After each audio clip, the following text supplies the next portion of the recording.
Okay, this is the grade 8 forfer on multiplying mixed fractions. If you are in 8D, I think you had 4 different questions, so if you want to try these ones instead, you're more than welcome to. I won't have a video for the other one, but I will for this one.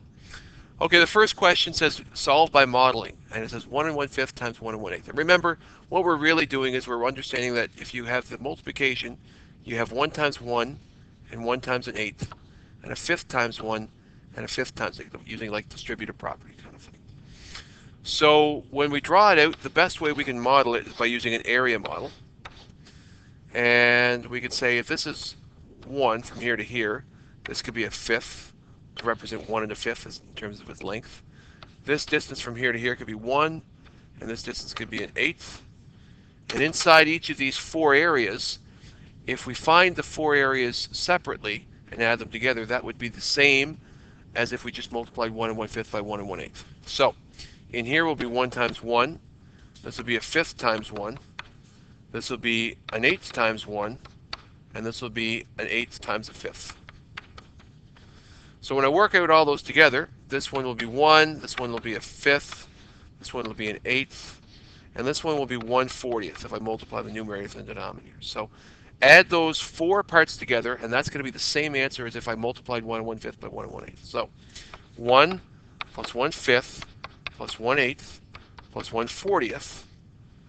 I'm going to keep this 1 down here. I'm going to keep my whole number. I'm going to find my common denominator, so I'm going to add these together. 1/40th stays there. 1/8 and 5/40ths is the same, and 8/40ths and 1/5 is the same. So that's going to give me 14/40ths. So I add that down here. That's going to be 1 and 14/40ths, or 1 and 7/20ths. That's your answer for the first one, if I reduce it to lowest terms. Now that's a lot of work. So obviously when you multiply 2 fractions together, we learned that it's easier if you just convert mixed fractions to improper and just use your regular algorithm to solve. So with 2 and 1/5, if I change that to an improper fraction, I have 11/5 multiplied by 13/4. The black and the red are the exact same question. So here I want to multiply my numerator. So I really have 11 times 13, which is 143, right, over 20, because I multiply my numerators, multiply my denominators. I then think that as a mixed fraction. How many 7 or 20s are there in 140? There are 7. That's 140 plus 3/20ths left over. So the answer to the second question is 7 and 3/20ths. Now the third question was 2 regular fractions, but what you were asked to do was solve by cross-reducing.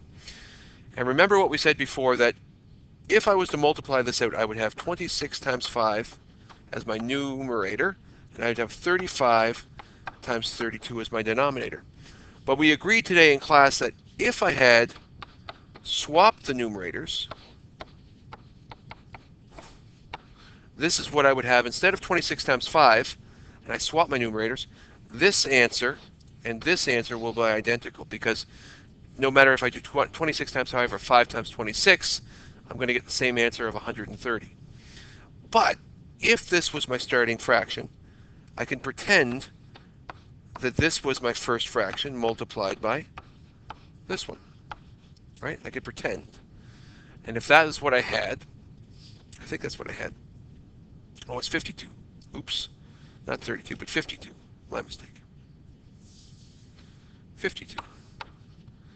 So if I started with this, then I would never actually use these 2 fractions, because what I would do is I reduce it to lowest terms to make my work easier. So 5 over 35, instead of using that starting fraction, I would have used 1 over 7, because I would have divided both by 5.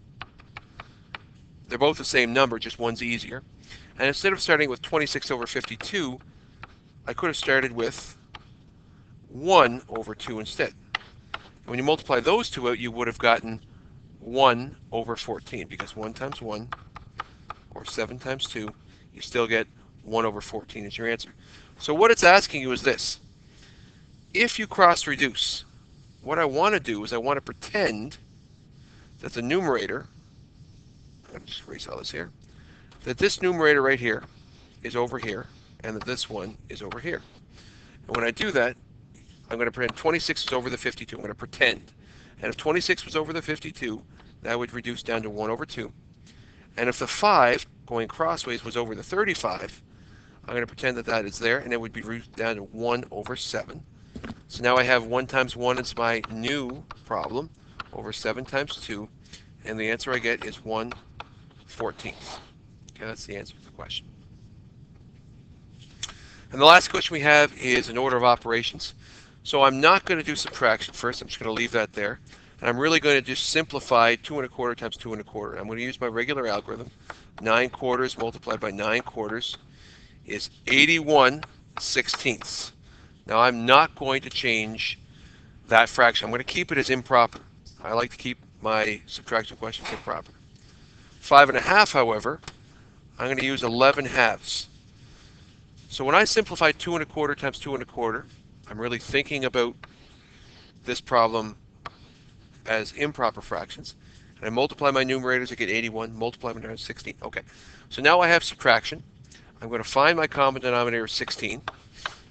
This fraction is not going to change, but this fraction, 11 over 2, is equivalent to 88/16. And we know that because I had to multiply this by 8, multiply this by 8, I have the same fraction, 88/16.